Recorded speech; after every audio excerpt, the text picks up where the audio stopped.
Hello and welcome everyone. This is the Conscious Mom podcast. This is me, Ashtara, and we have got today with us Isha Vela, who is an amazing woman, and I am so honored to have met her. So she can tell you a little bit about her story and what is it that she does. So thank you for inviting me onto the podcast, Mia. So I began my journey, my educational and my awakening journey as a trauma therapist.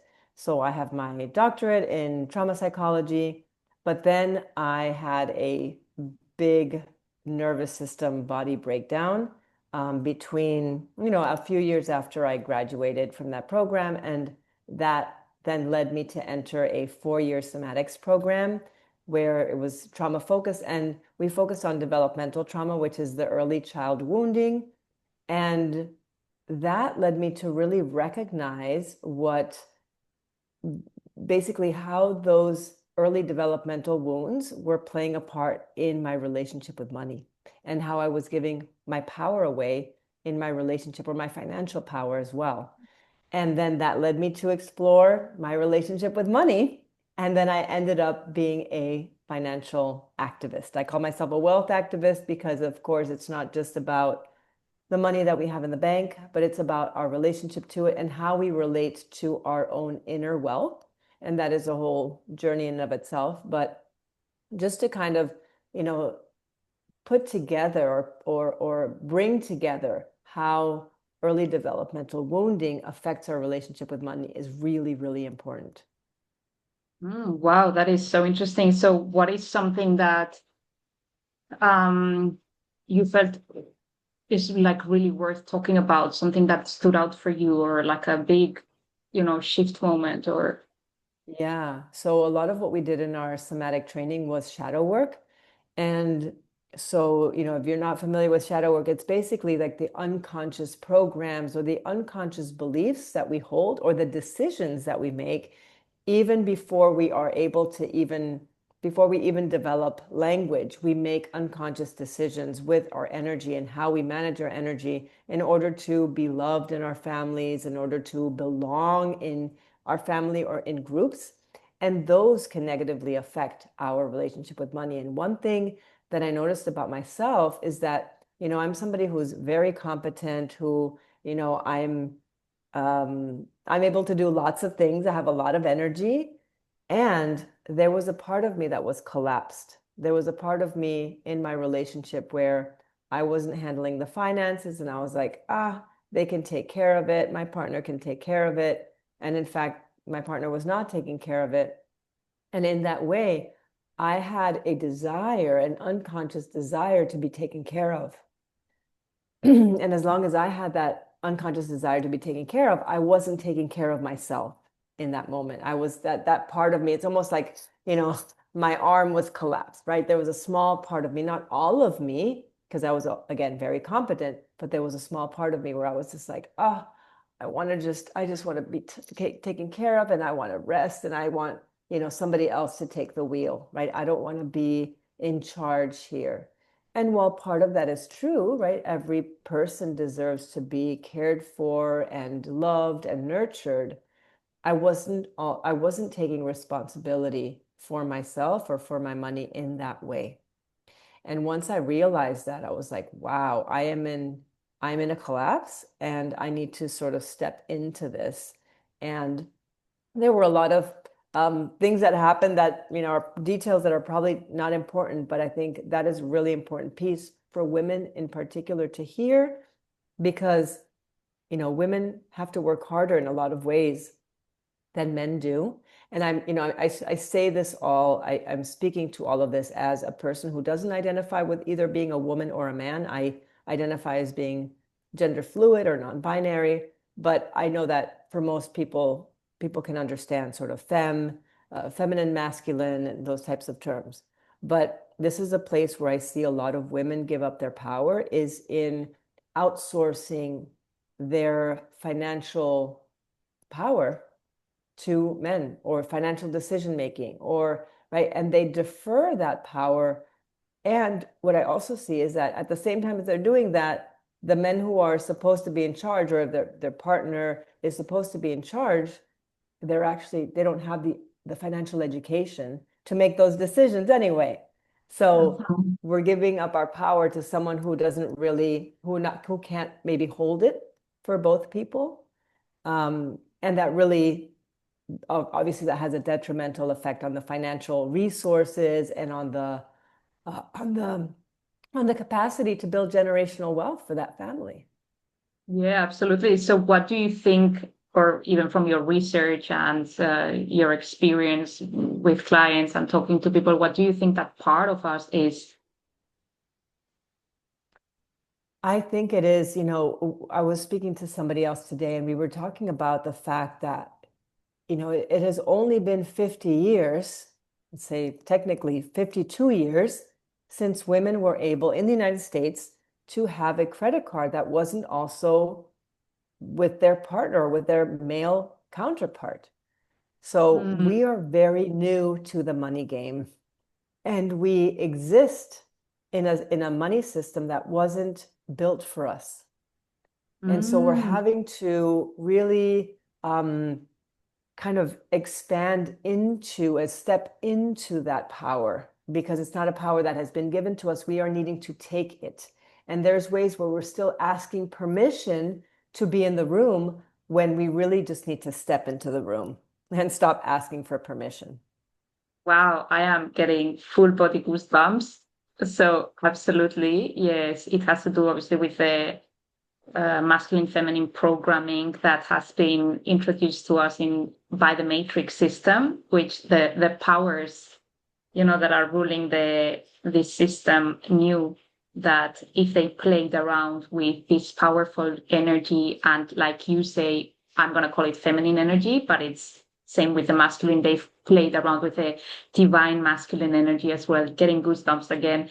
So we are, from my take, is we are reintroducing ourselves into our oneness, into our sovereign power and choice, and into that divine flow of energy, both the masculine and the feminine, in sovereignty. In this is me, this is what I want, this is the blueprint that I carry, and this includes money, this includes conscious parenting, this includes leadership, this includes Yes. um, acknowledgement of who we be. What you were talking about, the whole somatic. Kind of reprogramming, because we are Yes. carrying so many wounds, and these full moons and these astrological processes that are taking place lately, they are bringing up to these bringers of the change Oh, all of yes. the getting goosebumps, all of the past woundings that were and have been incorporated into our cellular systems, so that it's brought up to the surface, we can actually process and transmute this energetically, so that we can do the shifts that you are talking about into a leadership in sovereign choice. In wait a second, this is not what my blueprint is saying. I do not have to ask for permission for this.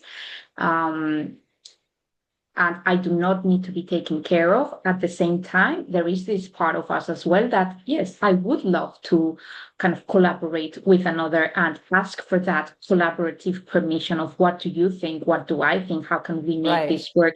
And yes, of course, I would like to be taken care of as well. I would love to have breakfast in bed and, have a sleep in, and not necessarily be in charge of all of my decisions in my life. I would like teammates in my life. And this Yes. is also something that I know I was talking about with you, how women are starting to make business in a collaborative way. I don't want to Yes. compete with you. You've got these skills. I've got these skills. Let's just put them together and create Exactly. magic, because we're here for a greater power. We're not here to say, look at me, I am beautiful. Like we are, but at the same time, that's not what it's all about. It's a Right. look at me, I'm beautiful. This is what I can do. How can I serve you?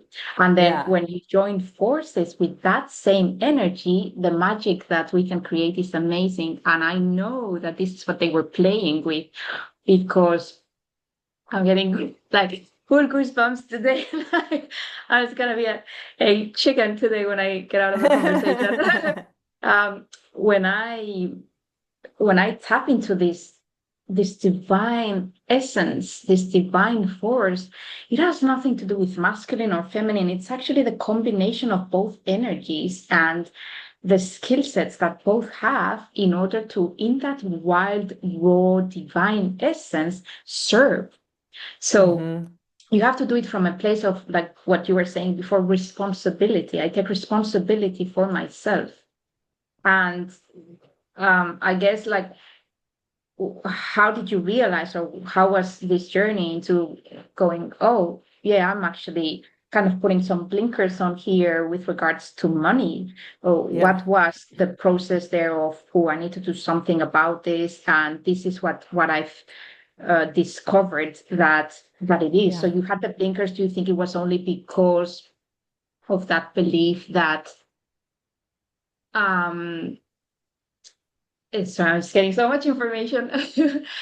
It's partly the belief system of, women have to be taken care of, and you're just a beautiful one, and then the You man know, will. actually, I think that was part of the collective Yes, imprints that I yes, received. But in my family, I grew up with a mom who was, you know, to some degree, quite a feminist.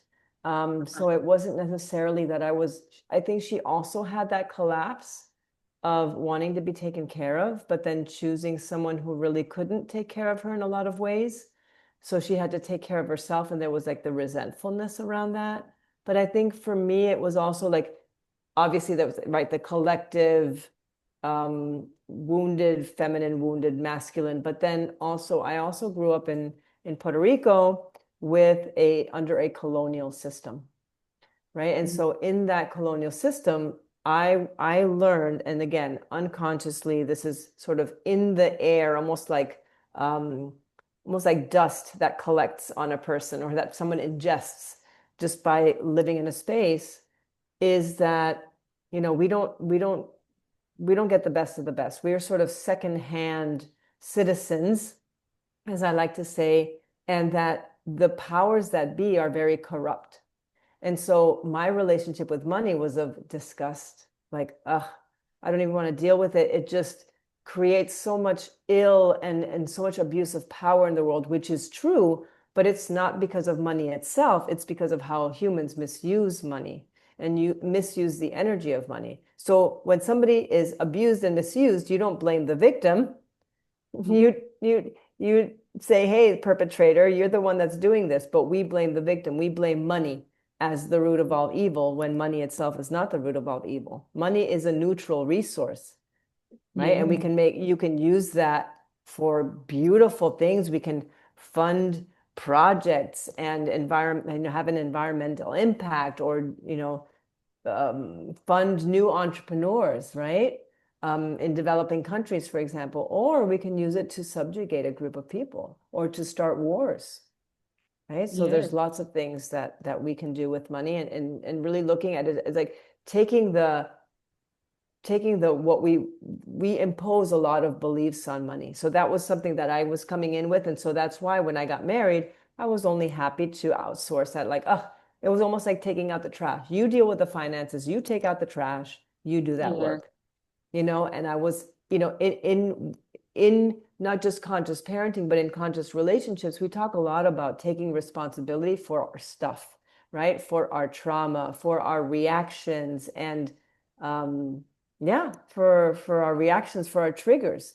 And in the same way, you know, in your relationship with money, well, what's coming up for you? And can you be with what's coming up for you, and then come into right relationship with money and begin to develop a conscious partnership with money? Because for mm, me, when I was working on my relationship with money, I imagined the spirit of money as my ideal partner, you know? yeah, So, yes. So the spirit of money as my partner did not abandon me, did not leave me, had always been there for me. Even when I thought that they weren't, they actually were. Because I was always able to make it work, right? So yeah, they were always there for me. And for me to realize that, for me to recognize that, was a big breakthrough, that I thought that they had abandoned me, but they actually hadn't. And so I think that we, in the same way as when you're in a when you're in a two-person relationship, let's say, and you live with your partner and you're getting the kids ready for school, for example, and you pass by them in the kitchen and they or you kiss them on the neck or you touch their head. We have to kind of nurture that relationship with money in little ways, but also in big ways, like just checking on your bank account and, like every day, just having a little bit of connection time with your money. I believe a lot in money dates and things like that. So just nurturing the relationship, taking care of it, making sure, hey, are you okay? And then when you say to your money, are you okay? You're actually doing it for yourself. You're saying, are you okay? It's Yeah. a financial planning or financial management is a form of self-care. Mm. And I'm wondering if we can delve deeper into what you said before about this part of you that wants and still needs to be taken care of. Like, how do you link that as a mom, for example? We've got so many, and just as a woman in general, just as a human being, we are so complex and we have so many um let's say responsibilities or tasks or duties. So then how do you balance that whole, oh, I wanna be taken care of, but now I actually have to take care of my money as well. So this is another thing that I have to add onto my list, another skill set. Yeah. And I don't necessarily see it as, there have been times where I've been like, wow, I have to do this administrative work. I have to call the bank and make sure that this and this is in place. And there have been times where I'm just like, oh my God, adulting is so exhausting. And it Yeah. is because we're not just dealing with money itself, we're dealing with all of the administrative systems around money. And that is what is exhausting. It is not, again, money itself. It is not money itself. So my resentfulness, if I feel any, is not towards money. It's of Mm, maybe the banking system yeah. or the length of time I need to stay on hold in order to talk to a human. You know what Yeah. I mean? So I don't have not taken it on as like, oh, it's a burden, because that is part of the wounding, is thinking that taking care of money is a burden, because oftentimes it's that we used to be treated as a burden when we were children. Somebody told us we were a burden. So we sort of like come with that narrative and with that story into our parenting, our relationship with money, or whatever else we have in front of us. So while the task may not be fun to do, I still felt amazing doing it. After I would call the bank, I would be like, yes, I took care of myself. I took care of my money and I feel so good. And I used to celebrate myself because it wasn't easy to do. But I think that when we do show up for ourselves and celebrate the fact that we did and that we did something for our own financial self-care, we need to recognize it and celebrate it. It is something special. So, and that changed the narrative for me too. That changed the wiring of the story. Yeah, absolutely. That's beautiful. Yeah. So I guess you were putting on that hat, like a bit of an extra hat for you, which was at the time, but you were putting it like, I just put a cowgirl hat kind of thing. Like, I'm just gonna do it in a rather than just putting like a big poncho hat or something. Yeah, You yeah. decided to do it in a way that was actually more fun, and you embrace the whole concept of, I am now taking care of myself. And this doesn't mean that, I can't ask for support or that eventually I will have support. But yeah, this is something that's good for me. Yeah. And I mean, Mia, like in my marriage, I was taken care of in some ways, but financially I was not, because I was the primary breadwinner. So I Mm, had that, I already was used to bringing in more money than my partner for the most part, mm, except for a few years, for about 4 years in our relationship. And so I already had the responsibility. So it wasn't like I had more responsibility. mm, You know what I mean? So that wasn't any different. yeah. But what I also wanted to say was that at some point when it came time to actually sit down and make a plan with somebody and actually invest my money, I did absolutely enlist help. I called a Yeah. friend of mine who I knew had a brokerage, and I said, I want to sit down with one of your advisors. And she set me up with another woman who presented financial planning to me in such a sexy way that I was like, oh my God, this is hot. Like Uh, I want to learn how to do this. And that's how I got to be a financial planner and yeah. holistic financial planner. So that's what got me in the business, is just really realizing how sexy it is to show up for yourself and to take care of yourself and to love on yourself through the spirit of money. Wow, that's amazing. Yeah, that's So beautiful. there is help out there, and I absolutely reached out to help when it came time for that moment. So we get to have our hand held, we get to feel resourced in that way. There isn't a, you don't have to do it alone, in other words. Yeah. Yeah, that's beautiful. Wow. I love I love your journey and I love what you're doing and how you're like what you're doing with moms and with women, how you're helping them because I know that from everything even you've just shared here today that you approach this in a holistic way. So it's not only the superficial level of let's invest here, put your money here, which is more of a tactical, practical, masculine, if you want to call it kind of way, but more of a feminine approach of, okay, well, have you explored your relationship with money? Have you looked at your wounding? Can we do it in a more, in a gentler way? Not even feminine way, but in a gentler, smoother way, which works. And this is so important for moms in conscious parenting because we do need to take care of ourselves. We are taking care of little ones, and we do need to make sure that our love tanks are filled up as well. Mhm. So I thank you so very much for opening up. This has been a beautiful session, and I know very helpful. If you're able to tune into the gems that have been, shared today, you will definitely be able to get a lot out of today's little chat. And I will be sharing also your contact details in case anyone wants to get in touch with you. But yeah, if you want to just say now your webpage Yeah. or your details, Yeah, then you can find me on ishavela.com, ishavela.com. And I'm on Instagram at Isha_Vela. And I also have a podcast called Waking Up Wealthy and lots of other YouTube content. So you can just find me through all of those mediums. yeah, beautiful. And I will definitely be continuing to listen to your podcast. So thank you so very much. You're Um, welcome. Thank you for and inviting me. yes, have a blessed day. Thank you.